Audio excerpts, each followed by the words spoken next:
ٹھیک ہے، تو اب یہ آثار اور یہ حدیث صحابہ کی جو روایتیں پیش کر رہے ہیں، یہ دراصل نص کی دلیل کے طور پر پیش کر رہے ہیں.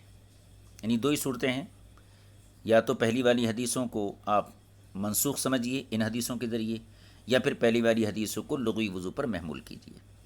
اب یہ امام طحاوی نے کچھ روایتیں یہاں ذکر کی ہیں، ان کو دیکھ لیتے ہیں. پہلی روایت، حدثنا ابو بکرۃ قال حدثنا ابو داود قال حدثنا رباح بن ابی معروف عن عطاء عن جابر، پھر یہاں سے تحویل سند ہے. وحدثنا ابو بکرۃ قال حدثنا ابو داود قال حدثنا هشام عن ابی الزبیر عن جابر، پھر تحویل سند. وحدثنا ابو بکر قال حدثنا ابو داود قال حدثنا ابو عوانۃ عن ابی بشر عن سلیمان بن قیس عن جابر، پھر تحویل سند ہے یہ. وحدثنا ابو بکرۃ قال حدثنا ابراہیم بن بشار قال حدثنا سفیان عن عمرو بن دینار عن جابر، پھر تحویل سند. وحدثنا ابو بکرۃ وحدثنا یونس قال حدثنا سفیان عن عمرو عن جابر، پھر تحویل سند ہے.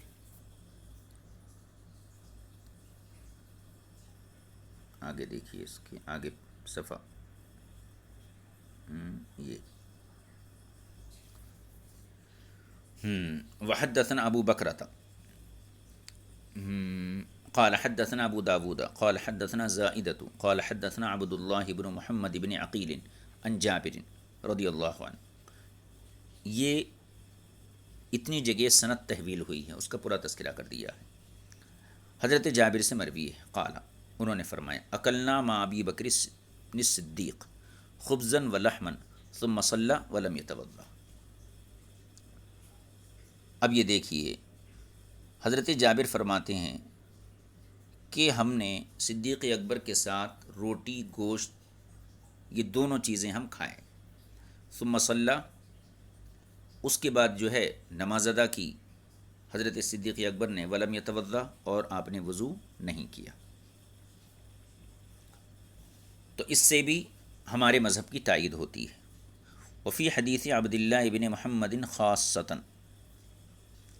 اب یہاں پر یہ بیان فرما رہے ہیں کہ عبداللہ بن محمد کی روایت میں خاص طور پر یہ بات موجود ہے کہ وَأَكَلْنَا مَعَ عُمَرَ خُبْزًا وَلَحْمًا ثُمَّ قَامَ إِلَى الصَّلَاةِ وَلَمْ يَمَسَّ مَاءً، کہ ہم نے حضرت عمر کے ساتھ روٹی اور گوشت کھایا، پھر وہ نماز کے لیے کھڑے ہوئے لیکن آپ نے پانی کو چھوا بھی نہیں، یعنی وضو نہیں کیا.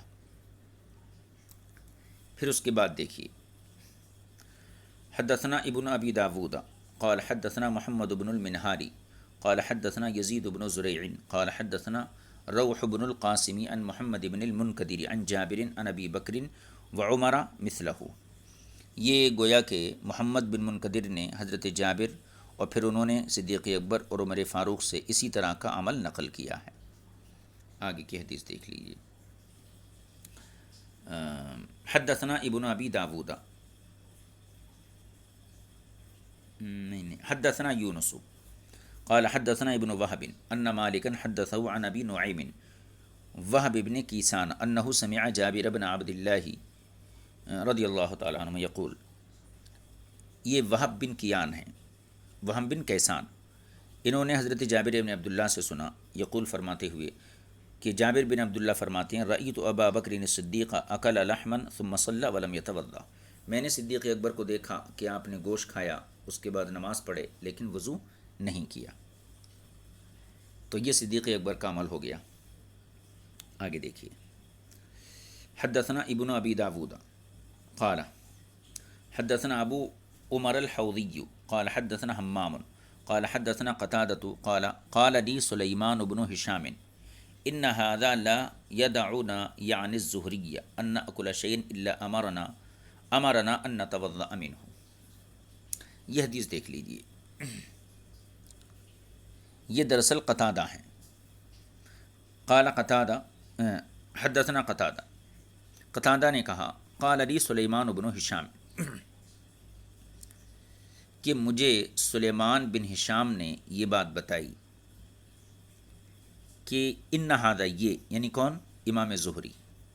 ان ھذا لا یدعنا، یہ ہمیں نہیں چھوڑتے ہیں. ان نأکل شیئا الا امرنا ان نتوضأ منہ، کہ اگر ہم کچھ کھائیں تو ضرور ہمیں یہ وضو کرنے کا حکم دیتے ہیں، یعنی اگر ہم کوئی چیز یہ ہمیں کھلاتے ہیں تو پھر ہمیں وضو کرنے کا بھی حکم دیتے ہیں۔ کون؟ زہری۔ فقلت، تو یہ کہتے ہیں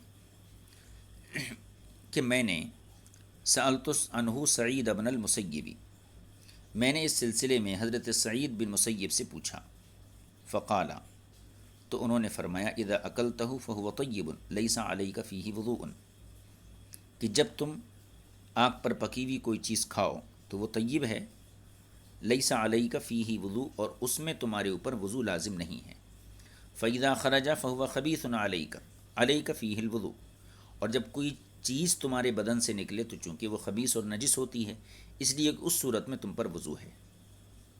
یہ کون فرمائے؟ سعید بن مسیب۔ ہاں، فاذا خرج، ہاں ٹھیک، فقال ما اراکما الا قد اختلفتما، اب یہ کہتے ہیں سلیمان بن ہشام کہ میں کیا دیکھ رہا ہوں کہ تم دونوں اس سلسلے میں اختلاف کرتے ہو، ایک زہری اور ایک قتادہ، تم دونوں کا اس سلسلے میں اختلاف ہے۔ فہل بالبلد من احد، تو کیا شہر میں کوئی ایسا شخص ہے جس سے مطلب میں یہ مسئلہ پوچھ سکوں، اختلاف ختم ہو سکے؟ فقلت، تو میں نے کہا، یہ قتادہ کہتے ہیں، میں نے کہا اقدم رجل فی جزیرۃ العربی، کہ ہاں جزیرہ عرب کا ایک سب سے بڑا عالم ہے۔ قال من ہوا، کہا وہ کون ہے؟ قلت عطا، تو میں نے کہا وہ عطا ہیں۔ فارسل فجیء بہ، چنانچہ ان کی طرف پیغام بھیجا گیا اور ان کو بلایا گیا۔ فقال، اور ان سے فرمایا، ان ھذین قد اختلفا علی فما تقول، کہ یہ دونوں حضرات میرے سامنے اختلاف کر رہے ہیں اس سلسلے میں، تو آپ کی کیا رائے ہے، آپ کیا کہتے ہیں؟ فما تقول، تو آپ کیا کہتے ہیں؟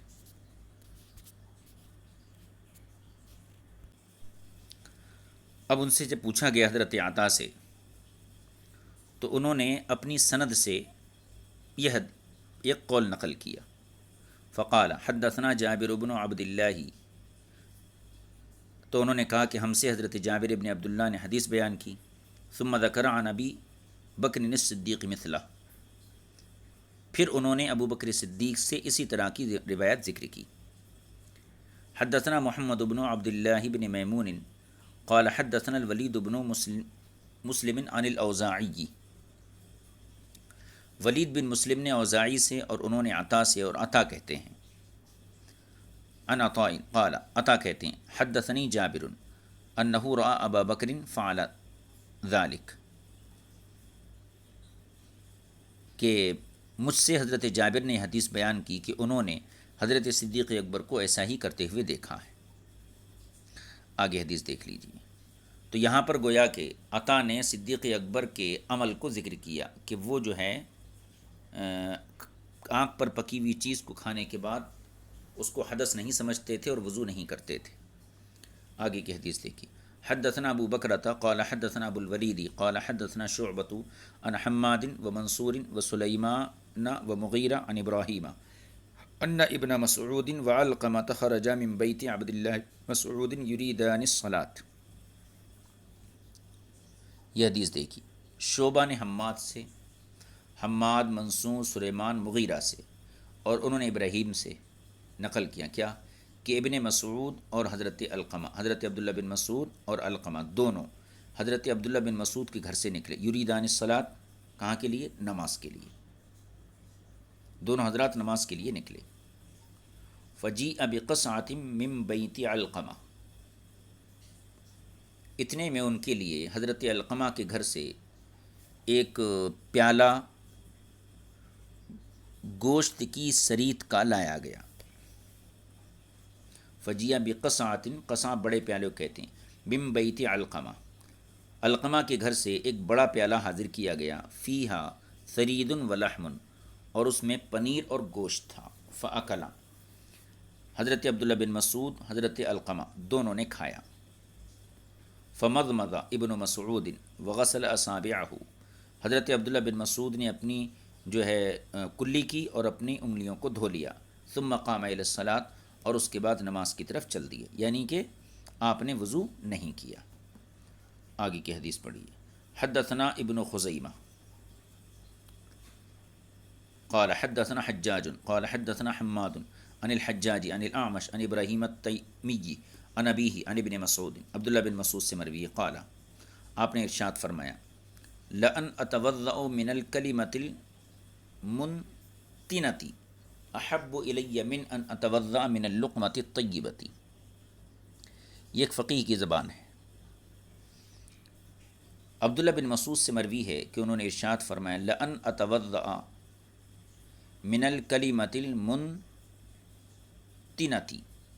یعنی فحش کلمہ، یعنی میرے نزدیک فحش کلمے سے، یعنی فحش بات سے وضو کرنا میرے نزدیک زیادہ پسندیدہ ہے اس بات سے کہ میں حلال اور طیب لقمہ کھانے کے بعد وضو کروں۔ یعنی ایک طرف یہ ہے کہ زبان سے کوئی فحش کلمہ نکل گیا، اور ایک یہ ہے کہ آدمی ایک پاک اور حلال طیب غذا کھایا، تو فرماتے ہیں کہ برا کلمہ اگر زبان سے نکل گیا تو اس کے بعد میں وضو کرنا زیادہ پسند کرتا ہوں بنسبت اس کے کہ میں اچھا لقمہ کھانے کے بعد وضو کروں۔ آگے دیکھیے، اس سے بھی یہی معلوم ہوتا ہے کہ آگ پر پکی ہوئی چیز سے وضو کھانے سے وضو نہیں ٹوٹتا ہے۔ اب یہاں پر لأن اتوضأ من الکلمۃ المنتنۃ ہے، اور دوسرا اس کا نسخہ ہے، اس میں الخبیثہ کا لفظ آیا ہے، یعنی برا کلمہ، بری بات۔ آگے دیکھیے، حدثنا یونس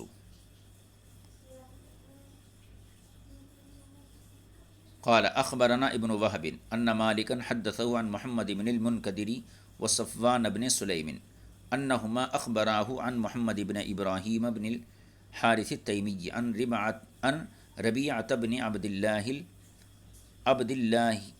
بن الهديري انه تعشى مع عمر بن الخطاب۔ ربیعہ بن عبداللہ بن حدیر ان سے مروی ہے کہ کہتے ہیں انہ تعشى مع عمر بن الخطاب، کہ انہوں نے حضرت عمر بن خطاب رضی اللہ تعالیٰ عنہ کے ساتھ شام کا کھانا کھایا۔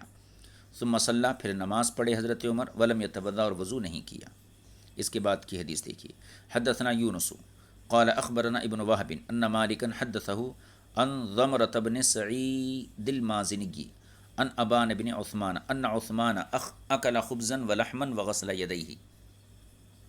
ابان بن عثمان سے مروی، وہ کہتے ہیں کہ حضرت عثمان غنی رضی اللہ تعالی عنہ نے جو ہے اکلا خبزا ولحما، گوشت اور روٹی کو کھایا، وغسل یدیہ، کھانے کے بعد ہاتھ دھوئے، ثم مسح بہما وجہہ، پھر دونوں ہاتھوں سے اپنے چہرے کا مسح کر لیا، ثم صلی، پھر نماز پڑھی، ولم یتوضأ، لیکن وضو نہیں کیا۔ اور حدیث دیکھیے۔ حدثنا ابن ابی داود قال حدثنا ایوب بن سلیمان بن بلال قال حدثني ابو بکر بن ابی اویس عن سلیمان عن عتبۃ بن مسلم عن عبید بن حنین قال رأیت عثمان اتی بثرید۔ عبید بن حنین سے مروی ہے، یہ کہتے ہیں کہ میں نے دیکھا کہ حضرت عثمان غنی رضی اللہ تعالی عنہ کے پاس سرید لائی گئی، سرید لایا گیا، فاکلا، آپ نے اس سے کھایا، ثم تمزمزہ، پھر کلی کی، ثم غسل یدہ، پھر اپنے ہاتھ کو دھو لیا، ثم قام فصلی بالناس ولم یتوضأ، پھر آپ کھڑے ہوئے لوگوں کو نماز پڑھائی، لیکن آپ نے وضو نہیں کیا۔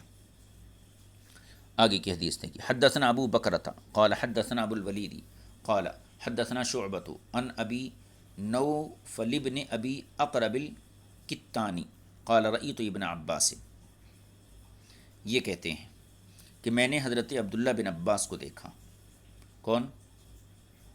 ابو نوفل بن ابی اقرب الکنانی، یہ کہتے ہیں رأیت ابن عباس، میں نے عبداللہ بن عباس کو دیکھا، اکل خبزا رقیقا ولحما، حضرت عبداللہ بن عباس نے، رقیق مانا پتلی روٹی کو آپ چپاتی کہہ سکتے ہیں، حضرت عبداللہ بن عباس نے چپاتی روٹی گوشت کے ساتھ کھائی، حتیٰ سال الودق علی اصابعہ، یہاں تک کہ چربی ان کی انگلیوں پر بہنے لگی، حتیٰ سال الودق علی اصابعہ، یعنی گوشت کی چربی ان کی انگلیوں پر بہنے لگی، فغسل یدہ وصلی المغرب، آپ نے جو ہے اپنے ہاتھوں کو دھویا اور نماز مغرب ادا فرمائی۔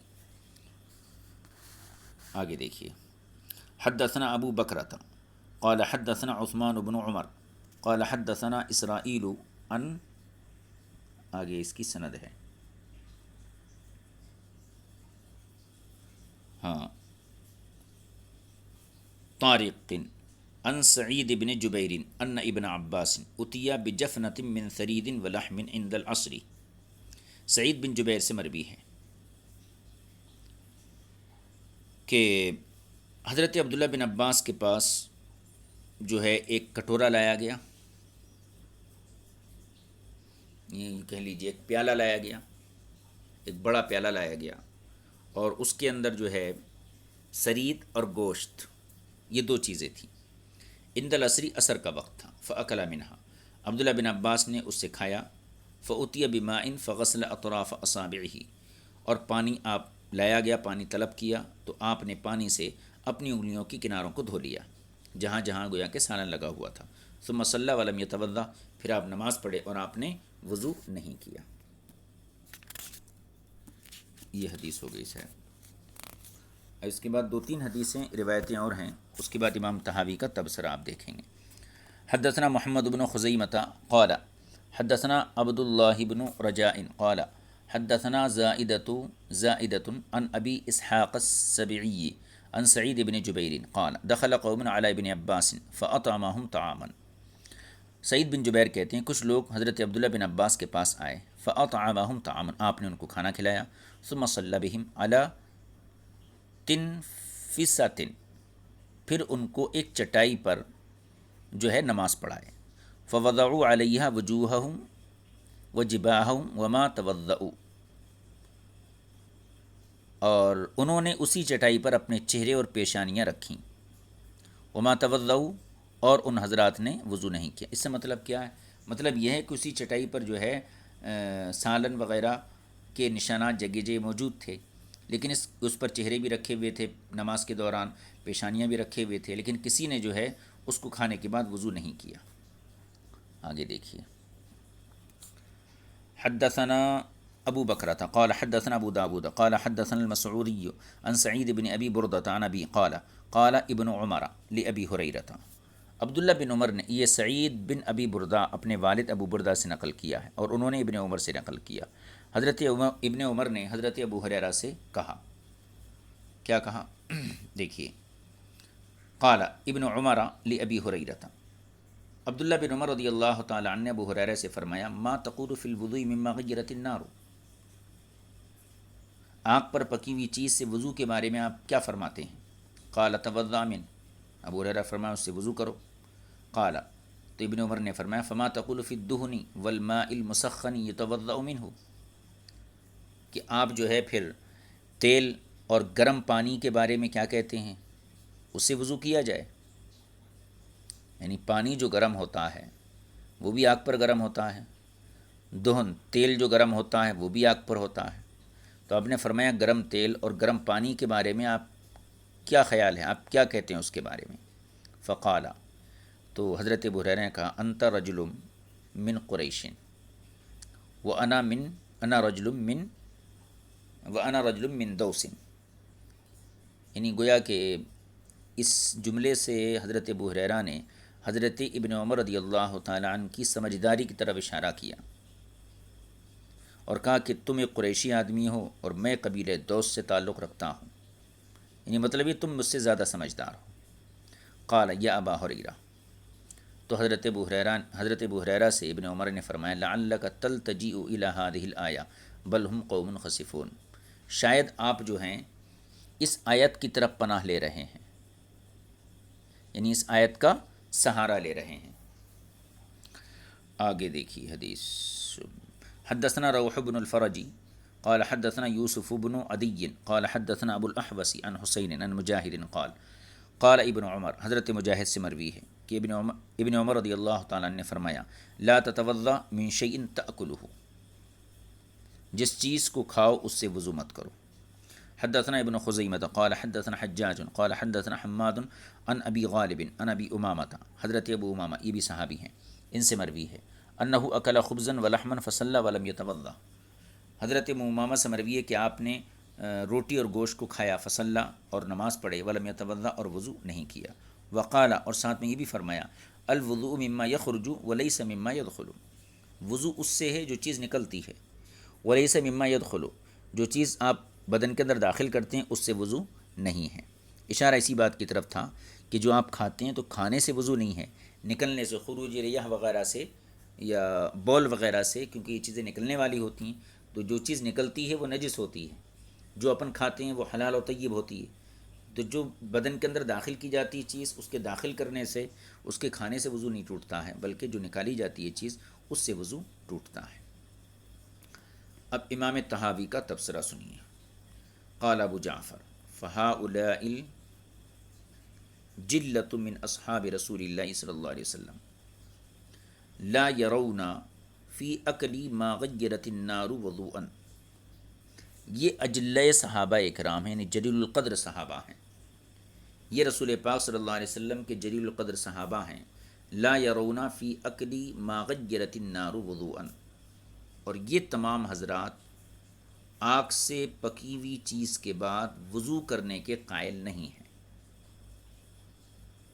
ٹھیک ہے، تو ایک طرف تو امام طحاوی نے ان حدیثوں کا نسخ ثابت کیا جن میں یہ آیا ہے کہ آگ پر پکی ہوئی چیز کھانے کے بعد وضو کرنا ہے، ان کا نسخ ثابت کیا آپ نے حضرت جابر، حضرت ابو ہریرہ کی روایت سے۔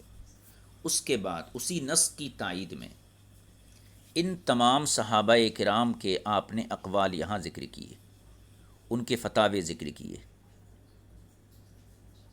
اب اس میں کس کس کے فتاوے ہیں؟ مثلا ابو بکر ہیں، اس میں حضرت عمر ہیں، عثمان ہیں، حضرت عبداللہ بن عباس ہیں، عبداللہ بن عمر ہیں، حضرت ابو امامہ ہیں، ایسے جلیل القدر صحابہ کے فتاوے آپ نے گویا نسخ کی تائید میں ذکر کیے۔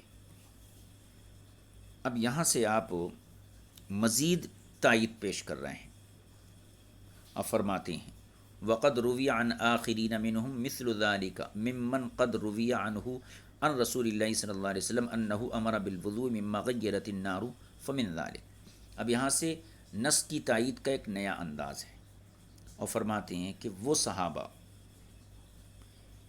جنہوں نے مما مست النار سے وضو کرنے کی حدیثوں کو روایت کیا ہے، ہم انہی سے ایسی روایتیں ذکر کریں گے جن میں وضو نہ کرنے کا حکم ہے، جس سے یہ ثابت ہو جائے، بالکل روشن واضح ہو جائے کہ جو حدیثیں باب کے آغاز میں ذکر کی گئی ہیں وہ در حقیقت پہلا معاملہ ہے، لیکن حضور کا جو آخری عمل تھا وہ یہی تھا کہ آگ پر پکی ہوئی چیز سے کے استعمال سے وضو نہیں فرماتے تھے۔ اب دیکھیے کچھ فتاوے ہیں، کہنا چاہیے فمن ذالک، اور انہی میں سے ما حدثنا سلیمان بن شعیب قال حدثنا بشر بن بکر قال حدثنا الوزاعی قال حدثني اسامة بن زید اللیثی قال حدثني عبد الرحمن بن زید الانصاری قال حدثني انس بن مالک۔ یہ حضرت انس بن مالک ہیں، ان کی روایت شروع میں گزر چکی ہے، اور اس میں یہ تھا کہ حضرت انس کی روایت میں کہ آگ پر پکی ہوئی چیز سے کو کھانے کے بعد وضو کیا جائے گا۔ اب انہی کی روایت اس کے برخلاف قال بینما انا و ابو طلحۃ الانصاری و ابی بن کعب اتینا بطعام سخن فاکلنا۔ انس بن مالک فرماتے ہیں کہ دیکھیے یہ ہے سند اس کی، انس بن مالک کہتے ہیں کہ میں قال بینما انا، میں اور ابو طلحہ انصاری، ابی بن کعب، ہم سب لوگ موجود تھے، اتینا بطعام سخن، اور ہمارے سامنے گرم کھانا پیش کیا گیا، یعنی آگ پر پکایا ہوا گرم کھانا لایا گیا۔ فاکلنا ہم نے کھایا، ثم قمت الی الصلاۃ پھر میں جو ہے نماز کی طرف چلا، فتوضأت اور میں نے وضو بھی کیا. کون کہہ رہے ہیں؟ حضرت انس بن مالک. فقال احدهما لصاحبه تو ان دونوں حضرات نے ایک دوسرے سے کہا، ابو طلحہ انصاری، ابی بن کعب، انہوں نے ایک دوسرے سے کہا عراقیۃ عراقیۃ کہ اے انس کیا تم عراقی بن گئے ہو؟ ثم انتہرانی پھر ان دونوں حضرات نے مجھے ڈانٹا. حضرت انس کہتے ہیں مجھے ان دونوں حضرات نے، کس نے؟ ابو طلحہ انصاری نے، ابی بن کعب نے مجھے ڈانٹا. فعلمت انہما افقہ منی تو میں سمجھ گیا کہ یہ دونوں حضرات دین کے مسائل سمجھنے میں مجھ سے زیادہ سمجھدار ہیں. اب یہاں سے دیکھیے، پہلے یہ حدیثیں پڑھ لیتے ہیں، اس کے بعد امام طحاوی کا جو ہے تبصرہ دیکھیں گے. یہ ایک فتویٰ ہو گیا کس کا؟ اب اس میں لوگ تو تین ہیں مگر حقیقت میں فتویٰ ابو طلحہ انصاری کا، ابی بن کعب کا ہے.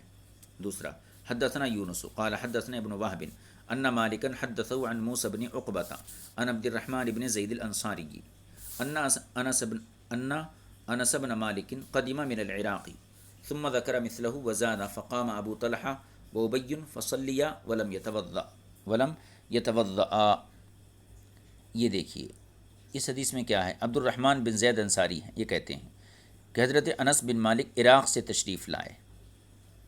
ان انس بن مالک قدم من العراق، انس بن مالک جو ہے عراق سے تشریف لائے. ثم ذکر مثلہ پھر اسی کی طرح حدیث بیان کی. وزادہ لیکن اس سند میں یہ اضافہ تھا، فقام ابو طلحہ و ابی، اس کے بعد یعنی کھانا کھانے کے بعد ابو طلحہ اور ابی کھڑے ہوئے. فصلیہ ان دونوں نے نماز پڑھی. ولم یتوضأ اور وضو نہیں کیا ان دونوں حضرات نے. اب یہ دو صحابی کون؟ ابو طلحہ انصاری اور کہنا چاہیے ابی بن کعب، ان دونوں نے وضو نہیں کیا. اس کے بعد کی حدیث دیکھ لیجیے. حدثنا ابن ابی داود قال حدثنا ابن ابی مریم اخبرنا یحیی بن ایوب قال حدثني اسماعیل بن رافع ومحمد بن نیلی عن عبد الرحمن بن زید الانصاری عن انس بن مالک. یہ بھی حضرت انس کی روایت ہے. قال اکلت انا و ابو طلحہ و ابو ایوب الانصاری طعاما، یہاں پر ایک اور صحابی ایڈ ہوگا، ابو ایوب انصاری، کہ میں نے، ابو طلحہ نے اور ابو ایوب انصاری نے کھانا کھایا. کون سا؟ قد مستہ النار، جو آگ پر پکایا گیا تھا. فقمت لان اتوضا تو میں جو ہے وضو کرنے کے لیے کھڑا ہوا. فقال علی تو ان دونوں حضرات نے، کس نے؟ ابو طلحہ نے، ابو ایوب انصاری نے، ان دونوں نے مجھ سے کہا اتتوضا من الطیبات، کیا تم پاکیزہ چیزیں کھا کر وضو کرتے ہو؟ لقد جئت بها عراقیہ. پھر اس کے بعد یہ جملہ کہا ہے، یعنی آپ نے، ان دونوں نے حیرت کا اظہار کیا کہ تم پاکیزہ چیزوں کو استعمال کر کے بھی وضو کرتے ہو. اور یہاں پر لقد جئت بها عراقیہ کہ شاید تمہارے اندر عراقیت کا کچھ اثر آ گیا ہے. اب یہ تین سندوں کے ساتھ، ایک دو تین سندوں کے ساتھ حضرت انس کا عمل اور ابو طلحہ انصاری، دوسرے ابو ایوب انصاری اور تیسرے ابی بن کعب، کیونکہ اوپر والی سند میں ابی بن کعب ہیں، ابو طلحہ انصاری ہیں، اور دوسری سند میں ابو طلحہ انصاری اور ابو ایوب انصاری ہیں. تو یہ گویا کہ تین صحابی ہو گئے. ان تین صحابہ کا عمل امام طحاوی یہاں ذکر کرے. اب اس کے بعد تبصرہ فرماتے ہیں کہ یہ وہی حضرات ہیں کہ جن سے باب کے آغاز میں ایسی حدیثیں مروی ہیں کہ آگ پر پکی ہوئی چیز کھانے سے وضو لازم ہو جاتا ہے. پھر یہی حضرات اس کے خلاف فتویٰ دے رہے ہیں، اور جب راوی اپنی روایت کردہ حدیث کے خلاف عمل کرے یا فتویٰ دے تو یہ دراصل نص کی دلیل ہوتا ہے. دیکھیے، فہذا ابو طلحہ و ابو ایوب، اب یہ دو حضرات ہیں ابو طلحہ ابو ایوب، قد صلیا بعد اکلہما مما غیرت النار ولم یتوضا، ان حضرات نے آگ پر پکی ہوئی چیز کھانے کے بعد نماز ادا کی لیکن وضو نہیں کیا. وقد روی عن رسول اللہ صلی اللہ علیہ وسلم، حالانکہ یہ لوگ، یہ دونوں حضرات ابو طلحہ ابو ایوب انصاری، یہ دونوں حضرات حضور صلی اللہ علیہ وسلم سے یہ روایت کر چکے ہیں کہ انہو امر بالوضوء من ذلک، کہ حضور صلی اللہ علیہ وسلم نے آگ پر پکی ہوئی چیز کھانے کے بعد وضو کرنے کا حکم دیا ہے. کہاں روایت کر چکے ہیں؟ فیما قد روینا عنہما فی ھذا الباب، کہ اسی باب کے شروع میں ہم نے ان سے 2 روایتیں ذکر کی ہیں۔ البتہ یہاں پر ایک چیز قابل ذکر یہ ہے کہ ابو طلحہ کی حدیث تو پیچھے ذکر ہوئی ہے، لیکن ابو ایوب انصاری کی حدیث پیچھے نہیں آئی ہے۔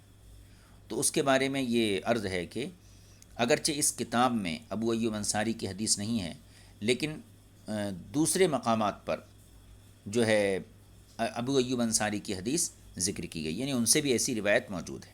اب دیکھیے، تو فرماتے ہیں کہ ابو طلحہ ہیں، ابو ایوب ہیں، ان دونوں حضرات نے آگ پر پکی ہوئی چیز کھانے کے بعد جو ہے نماز پڑھی مگر وضو نہیں کیا، حالانکہ یہی حضرات حضور سے یہ نقل کر چکے ہیں کہ آگ پر پکی ہوئی چیز کھانے کے بعد وضو کرنا ہے۔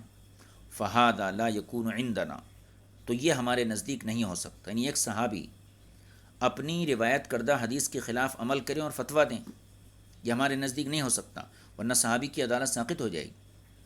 مگر کب؟ الا وقد ثبت نسخ ما قد رویا عن النبی صلی اللہ علیہ وسلم من ذلک عندہما، مگر یہ اسی وقت ہو سکتا ہے جب کہ ان دونوں حضرات کے نزدیک حضور صلی اللہ علیہ وسلم سے جو روایتیں انہوں نے روایت کی، جو مروی ہیں، ان کا نسخ ان کے نزدیک ثابت ہو گیا ہو۔ جب تک ان کا نسخ ثابت نہیں ہوگا، جب تک صحابی اس کے خلاف عمل نہیں کریں گے۔ یہ گویا کہ نسخ کی تائید میں انہی صحابہ کے اقوال اور فتاوے کو پیش کیا جو یہ روایتیں نقل کرتے ہیں کہ مما غیرت النار سے وضو ٹوٹ جاتا ہے۔ دیکھیے آگے چلیے اب، وَأَمَّا وَجْهُهُ مِن طَرِيقِ النَّظْرِ، یہ گفتگو حدیث کے طرز پہ تھی، حدیث کا جواب حدیثوں کی روشنی میں دینے کے اعتبار سے تھی۔ اب یہاں سے امام طحاوی اپنی نظر پیش کر رہے ہیں، فرماتے ہیں، یہ نظر پہ ذرا توجہ دیجیے۔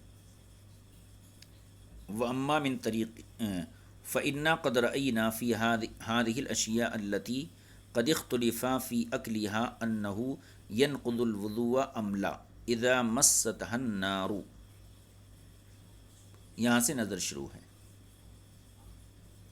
فرماتے ہیں کہ ہم نے بہت ساری ایسی چیزیں دیکھیں، فَإِنَّا قَدْ رَأَيْنَا هَذِهِ الْأَشْيَاءَ الَّتِي قَدْ اخْتُلِفَ فِي أَكْلِهَا أَنَّهُ يَنْقُضُ الْوُضُوءَ أَمْ لَا إِذَا مَسَّتْهَا النَّارُ۔ ہم نے بہت سی ایسی چیزیں دیکھی ہیں جن کے بارے میں اختلاف ہے کہ آیا ان کے کھانے سے وضو ٹوٹتا ہے یا نہیں ٹوٹتا ہے، جب کہ وہ آگ پر پکی ہو۔ مطلب یہ ہے کہ آگ پر پکی ہوئی چیزوں کے کھانے سے وضو ٹوٹتا ہے یا نہیں ٹوٹتا ہے، ان چیزوں پر ہم نے غور کیا۔ ان میں اختلاف ہے، ایک طبقہ کہتا وضو ٹوٹتا ہے، ایک کہتا نہیں ٹوٹتا ہے۔ تو آگ پر پکی ہوئی چیز کھانے سے وضو ٹوٹتا ہے یا نہیں ٹوٹتا ہے، یہ اختلافی معاملہ ہے۔ لیکن ایک معاملہ ایسا ہے کہ جو اجماعی ہے، وہ کون سا ہے؟ وہ یہ کہ آگ پر پکنے سے پہلے ان چیزوں کو کھانے سے وضو نہیں ٹوٹتا ہے، یہ چیز اجماعی ہے۔ پھر سن لیجیے، چیزوں کا یعنی آگ پر پکی ہوئی چیزوں کے کھانے سے وضو ٹوٹتا ہے نہیں ٹوٹتا، اس میں اختلاف ہے، لیکن آگ پر پکنے سے پہلے اسی چیز کے کھانے سے وضو نہیں ٹوٹتا ہے، یہ بات اجماعی ہے۔ اب ہم نے غور کیا کہ آگ پر پکنے سے پہلے وضو نہیں ٹوٹتا ہے کھانے سے، لیکن لوگ جو ہیں آگ پر پکنے کے بعد کھاؤ تو اس میں اختلاف کرتے ہیں۔ تو کیا ان چیزوں کے حکم میں آگ کی کوئی تاثیر ہے کہ جب آگ ان کو چھو جائے تو پھر آگ کا حکم ان چیزوں کے اندر داخل ہو جاتا ہو؟ ایسا کوئی اثر ہے؟ اس پر ہم نے غور کیا۔ جب ہم نے صاف پانی کو دیکھا، تازہ پانی ہے، اس سے ہر قسم کی فرض عبادت ادا کی جا سکتی ہے، اس سے وضو کیا جا سکتا ہے۔ پھر ہم نے دیکھا کہ اس پانی کو گرم کریں، جب ہم نے آگ پر گرم کیا تو گویا کہ آگ نے اس کو چھو لیا۔ تو آگ پر گرم ہونے کے بعد بھی پانی اپنی طہارت کا وہی حکم رکھتا ہے جو آگ پر گرم ہونے سے پہلے رکھتا تھا۔ یعنی آگ کے چھو جانے سے پانی کے اندر کوئی نیا حکم منتقل نہیں آیا، اور آگ نے پکانے کی وجہ سے پانی کے اندر کوئی نیا حکم پیدا بھی نہیں کیا۔ تو اس سے کیا پتہ چلا کہ آگ کا کوئی اثر، کوئی حکم اس شے میں منتقل نہیں ہوتا ہے۔ لہٰذا قیاس کا تقاضا یہی ہے کہ جب آگ پر پکنے سے پہلے وہ چیزیں کھانے سے وضو نہیں ٹوٹتا ہے، تو آگ پر پکنے کے بعد کھانے سے بھی وضو نہیں ٹوٹنا چاہیے۔ کیوں؟ اس لیے کہ آگ کا کوئی حکم ان چیزوں کے اندر منتقل نہیں ہوتا ہے۔ یہ نظر ہے، اس کا ترجمہ کر لیجیے۔ امام طحاوی کہتے ہیں فَإِنَّا قَدْ رَأَيْنَا هَذِهِ الْأَشْيَاءَ الَّتِي قَدْ اخْتُلِفَ فِي أَكْلِهَا أَنَّهُ يَنْقُضُ الْوُضُوءَ أَمْ لَا إِذَا مَسَّتْهَا النَّارُ۔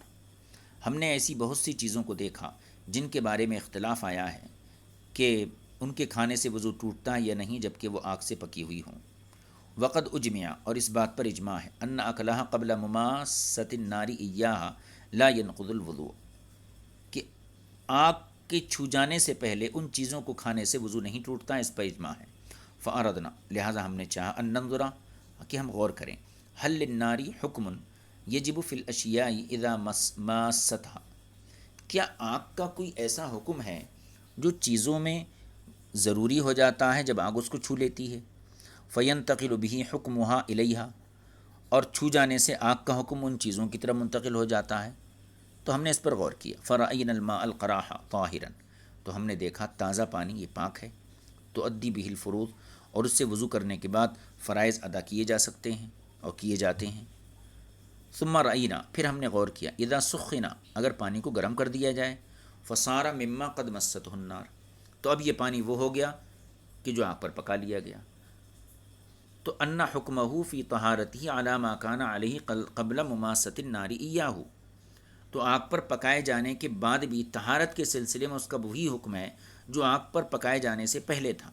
وَأَنَّ النَّارَ لَمْ تُحْدِثْ فِيهِ حُكْمًا، اور آگ نے پانی کے اندر کوئی نیا حکم پیدا نہیں کیا کہ يَنْتَقِلُ بِهِ حُكْمُهُ إِلَى غَيْرِ مَا كَانَ عَلَيْهِ فِي الْبَدَءِ، کہ اس کا حکم منتقل ہو جائے اس غیر کی طرف جس پر وہ آغاز میں تھا، یعنی پانی میں جو اس کا پانی کا حکم آگ پر پکنے سے پہلے جو تھا وہ کیا تھا، اس سے فرائض ادا کر سکتے ہیں، اور پانی آگ پر پکنے کے بعد بھی اس کا وہی حکم ہے۔ تو آگ پر پکنے کے بعد پانی کا حکم اس حکم کے غیر کی طرف منتقل نہیں ہوا کہ جو حکم ابتدا میں تھا۔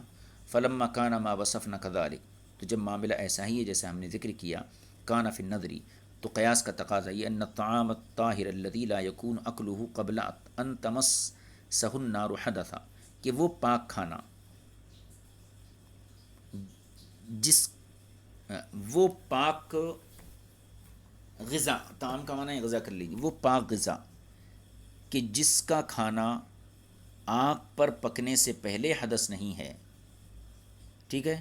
اذا مسته النار، جب اس کو آگ چھو لے، لا تنقلہ عن حالہ، تو وہ آگ کا چھونا اس کھانے کو اس کی اصلی حالت سے منتقل نہیں کرے گا، ولا تغیر حکمہ، اور نہ اس کے حکم کو متغیر کرے گا، ویکون حکمہ بعد مسیس النار ایاہ، اور اس کھانے کا حکم آگ پر پکنے کے بعد بھی ویسا ہی رہے گا کہ حکم ہی قبل ذالک، جیسے کہ آگ پر پکنے سے پہلے تھا، قیاساً و نظراً علی مبینہ، ہمارے ذکر کردہ مقدمات پر قیاس کرتے ہوئے، وہو قول ابی حنیفہ و ابی یوسف و محمد بن الحسنی، اور یہی ان ائمہ ثلاثہ، امام اعظم، امام ابی یوسف اور امام محمد بن حسن شیبانی رحمہم اللہ کا مسلک ہے۔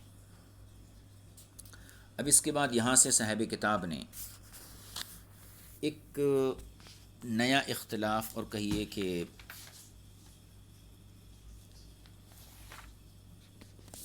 دوسرا مسئلہ ہے لیکن اسی سے تھوڑا سا ملتا جلتا ہے۔ یہ گزشتہ باب ہو گیا، اس باب کے اندر جو بنیادی چیزیں ذکر کی ہیں اس کو میں ایک بار اعادہ کر دیتا ہوں، اور وہ بات یہ ہے کہ جس چیز کو آگ پر پکایا گیا ہے اس کے کھانے سے وضو ٹوٹتا ہے یا نہیں ٹوٹتا ہے۔ اس سلسلے میں جو اختلافات تھے ان اختلافات کو امام طحاوی نے پوری تفصیل کے ساتھ بیان کیا اور مذہب راجح کی ترجیحات کو بھی ذکر کیا۔ اس سلسلے میں بنیادی باتیں جو تھیں وہ ہم نے باب کے آغاز میں، جب اس باب کا آغاز کیا تھا، اسی دن کے سبق میں اس کی بنیادی باتیں، اختلافات اور کس کس کا کیا کیا اختلاف ہے، یہ ساری چیزیں اسی وقت ذکر کر دی گئی تھیں۔ اب چونکہ آج باب کا جو ہے اگر ممکن ہے اختتام ہو جائے گا، تو پھر ان چیزوں کا تھوڑا سا ہم اعادہ کر دیتے ہیں۔ دیکھیے، صحابہ کے دور میں ہی اس چیز میں اختلاف تھا۔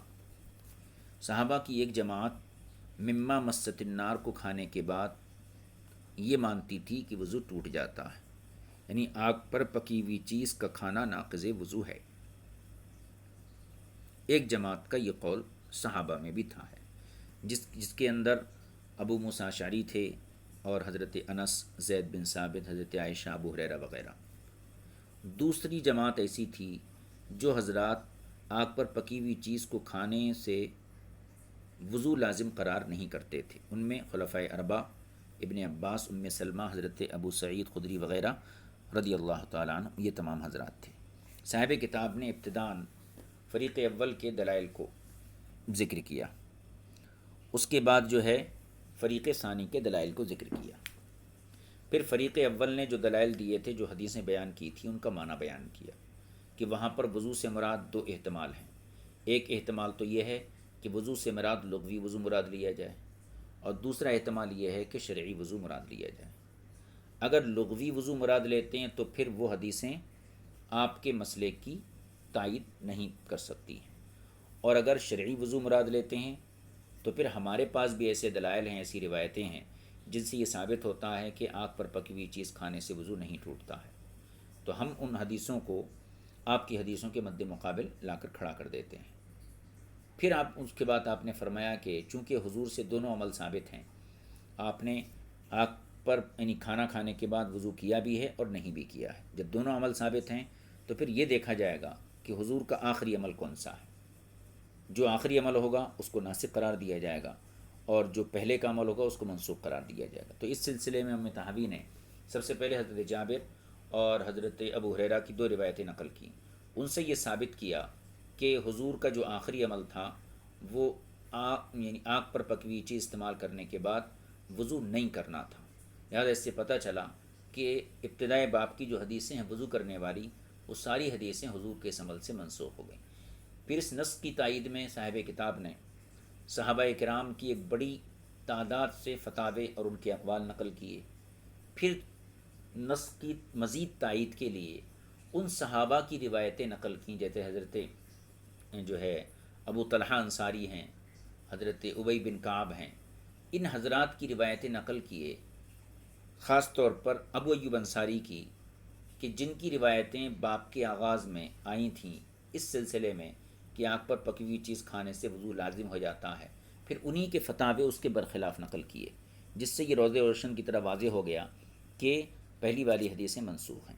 سب سے اخیر میں امام طحاوی نے جو ہے قیاس پیش کیا، اور قیاس کا بھی یہی تقاضا ہے کہ آگ پر پکی ہوئی چیز سے وضو لازم نہیں ہونا چاہیے۔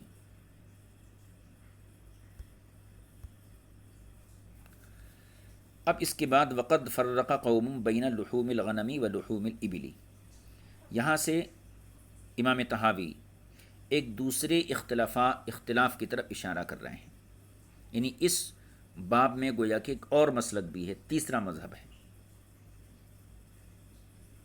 پہلے صرف مما مست النار کو کھانے سے وضو ٹوٹتا ہے نہیں ٹوٹتا ہے اتنی بات بیان کی، اب گویا کہ ایک دوسرا اختلاف بیان کر رہے ہیں۔ اختلاف یہ ہے کہ بعض حضرات، بعض فقہا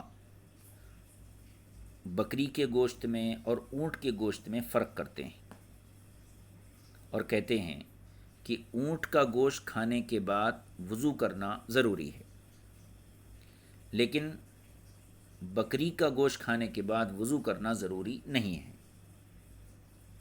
جبکہ مذہب راجح یہی ہے کہ اونٹ کا گوشت کھاؤ یا بکری کا گوشت کھاؤ، جو حلال طیب گوشت ہے اس کے کھانے سے وضو نہیں ٹوٹتا ہے۔ تو یہ دوسرا اختلاف ہے، جس کو صاحب کتاب نے یہاں سے اب ذکر کیا۔ انشاءاللہ تعالی اس اختلاف کو ایک مستقل درس کی شکل میں آپ کی خدمت پیش کیا جائے گا۔ آج یہیں اپنے سبق کا اختتام کر دیتے ہیں، اور یہ بات ذہن میں رہے کہ یہ اسی باب کا ایک ذیلی باب ہے، گویا کہ ایک بڑا اختلاف تھا اس کی وضاحت صاحب کتاب کر دی۔ اب ایک ضمنی اختلاف ہے، اور اس کو جو ہے انشاءاللہ آئندہ درس میں شریک کیا جائے گا۔ وصلی اللہ علیہ نبی الکریم و آلہ وصحبہ اجمعین والحمد للہ رب العالمین۔ السلام علیکم ورحمۃ اللہ۔